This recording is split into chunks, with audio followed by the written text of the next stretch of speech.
Hello guys, welcome back to TFD. Let's get into it. Today we're talking about Sophie Cunningham because she has made headlines again, and honestly, this one is big.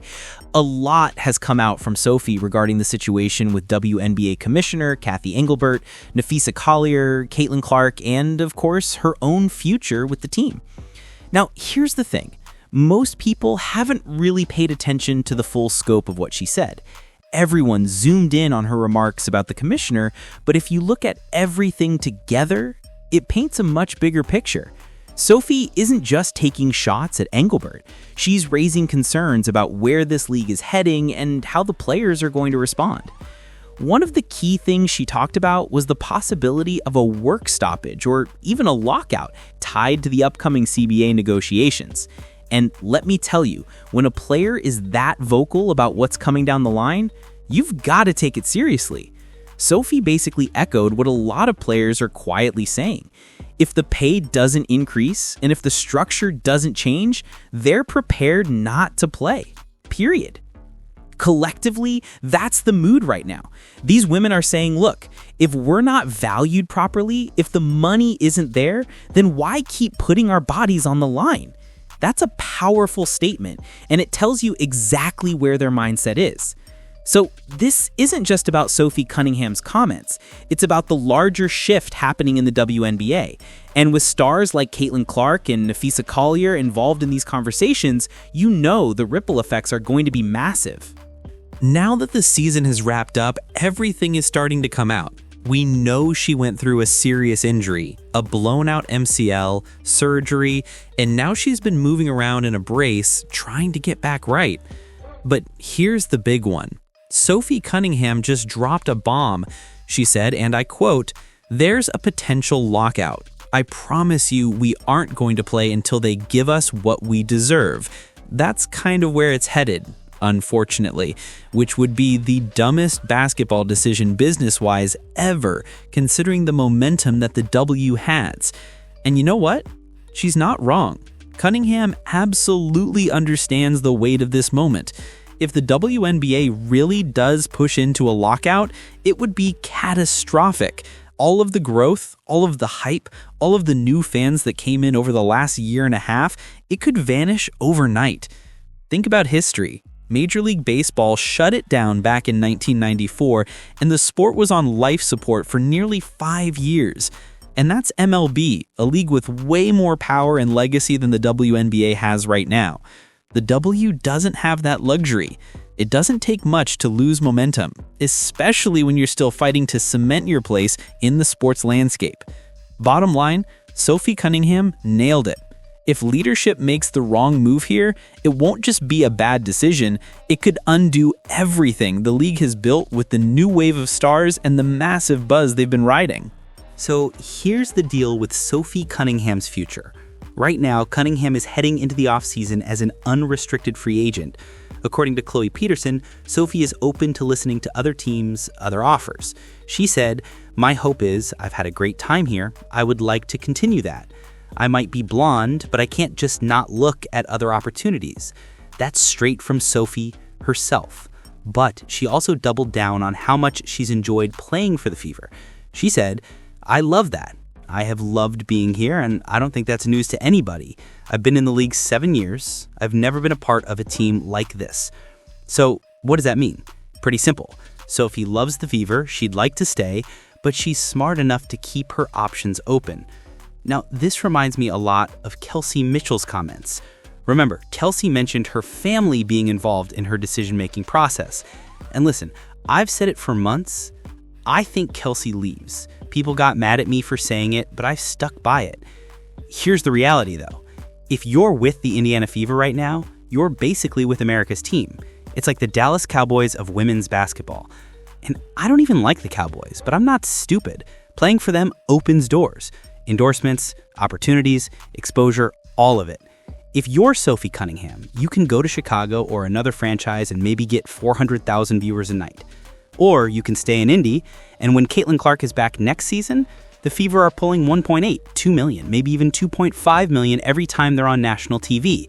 That's money, that's leverage. But then there's the expansion piece. With Toronto Tempo and the Portland Fire entering the league, one of them could easily make Sophie Cunningham a face of the franchise. She's marketable, she's tough, and fans connect with her. Honestly, if the Houston Comets were already back, Sophie would be perfect in Texas. Texas would eat her up in a heartbeat. Now, there's one more wrinkle here. Sophie isn't just talking free agency.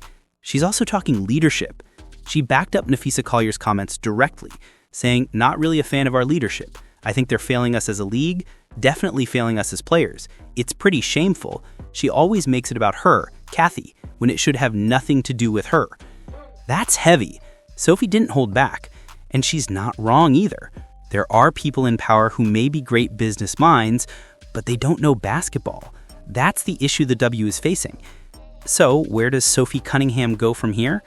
That's the question. She wants to stay, she'll listen to offers, but she's not blind. A lot of change is coming. Man, I just don't know what Adam Silver is doing right now. Seriously, why is Cathy Engelbert still sitting in that commissioner's chair when the top stars in the league are openly saying there's a fracture in leadership? The highest profile players are calling her out directly, and a lot of them are putting the blame squarely on her. It's over. Trust is gone. They don't want anything to do with her, and yet she's expected to lead negotiations? Come on. Looking at this situation, there's just no way forward with her in that spot. Now, shifting over to Sophie Cunningham and the Fever, listen, I hope she stays. It would absolutely sting if Sophie isn't wearing an Indiana Fever jersey next year. But here's the thing. That's what makes the Fever such a powerful force in the league. Sophie came here, and because she was on this team, fans like me started watching her every move. Honestly, she might be my favorite player in the league right now. And that's the ripple effect. If Sophie leaves, I'm following her wherever she goes.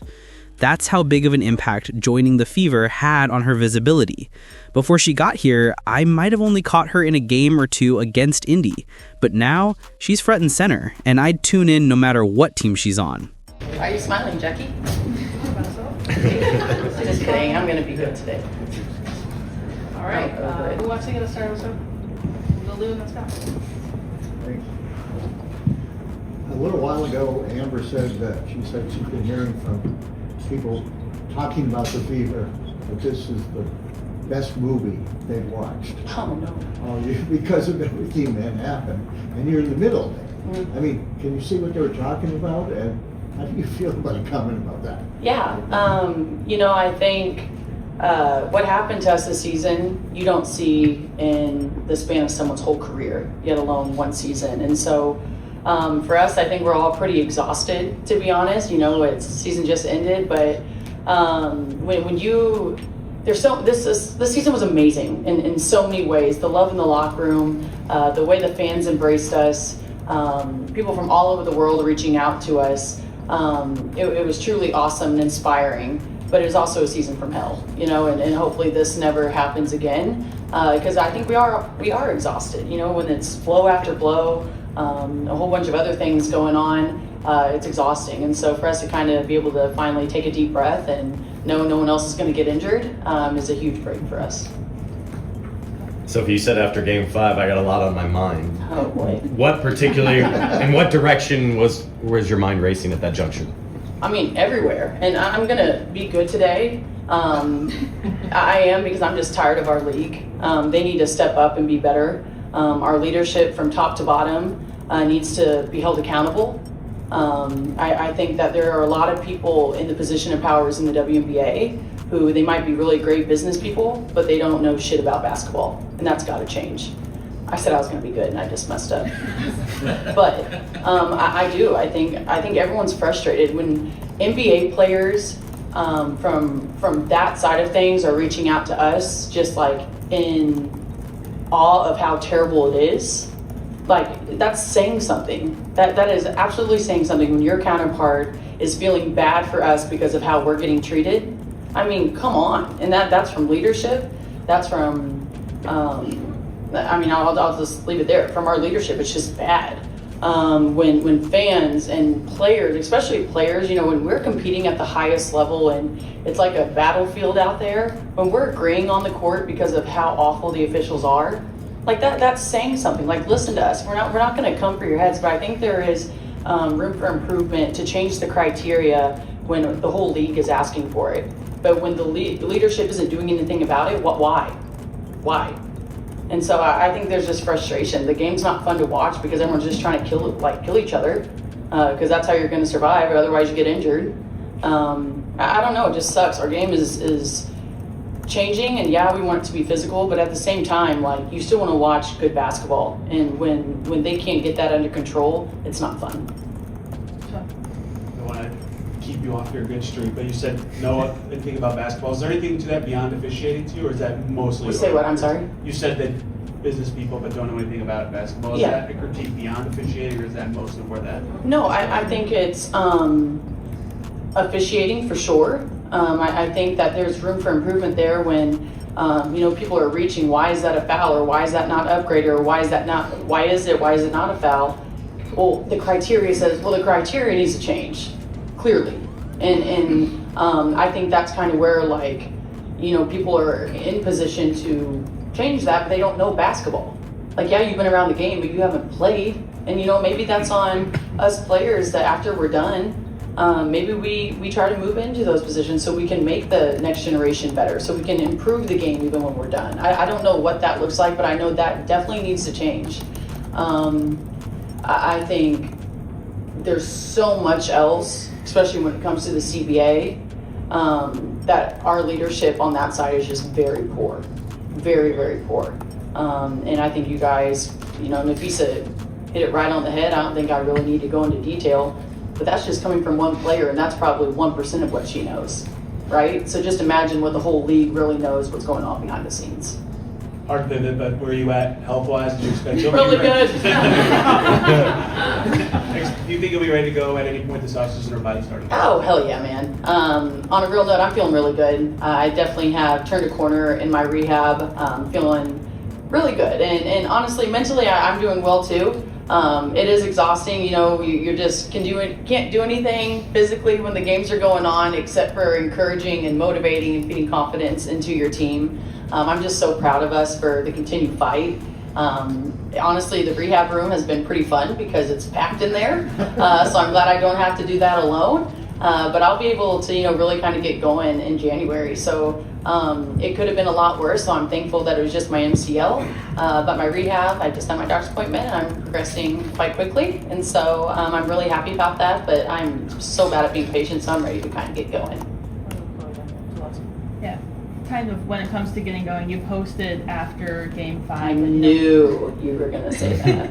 That, we're coming for everyone next season. Is it your hope that you stay in Indiana and come back?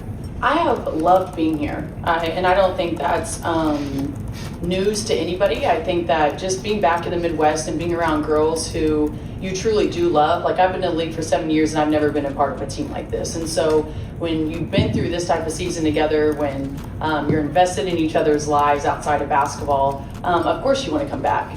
I'm definitely going to be entertaining other teams, other offers, but my hope is that I've had a great time here and I'd like to continue that. But I also think with the new CBA, there's a lot on the line. And so I might be blunt, but I can't just not look at other opportunities.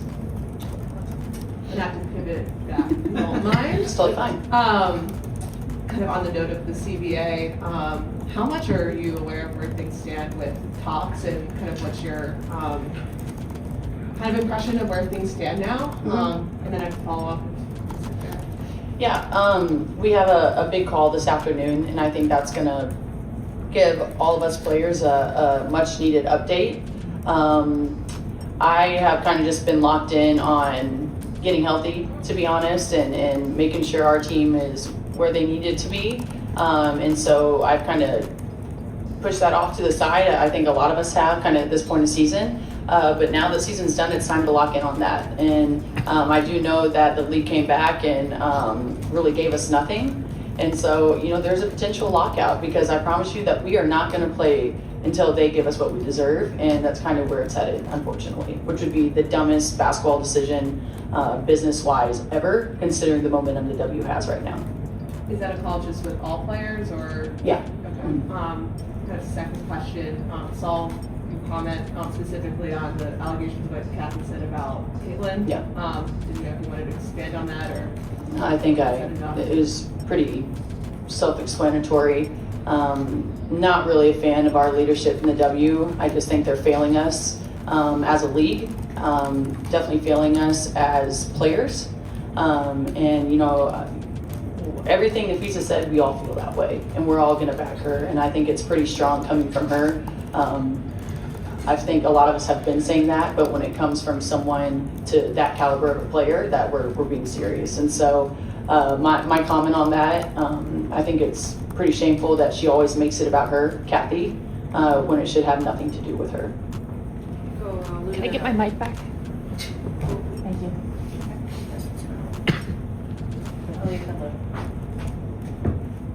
Hey Sophie. I guess not being on the floor was tough.